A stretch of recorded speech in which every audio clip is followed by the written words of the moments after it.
Cek kesehatan gratis untuk masyarakat yang berulang tahun resmi dimulai sejak Februari 2025.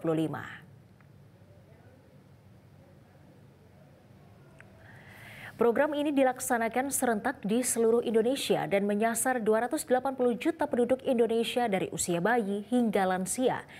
Menteri Kesehatan Budi Gunadi Sadikin menyebut, program cek kesehatan gratis akan dilaksanakan serentak di seluruh Indonesia di 10.000 puskesmas dan 15.000 klinik. Cek kesehatan gratis dilaksanakan dalam dua skema utama, di sekolah untuk 56 juta siswa dan di puskesmas atau klinik swasta untuk masyarakat umum.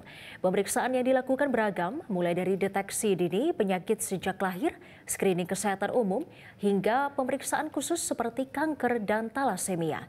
Yang menarik, program ini juga akan melakukan screening kesehatan jiwa bagi 280 juta masyarakat Indonesia. Masyarakat nantinya harus mendownload aplikasi Satu Sehat untuk pendaftaran pada hari ulang tahun dan pemeriksaan hingga 1 bulan setelahnya.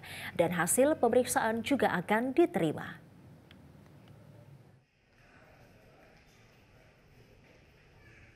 Jelajahi cara baru mendapatkan informasi. Download Metro TV Extend sekarang.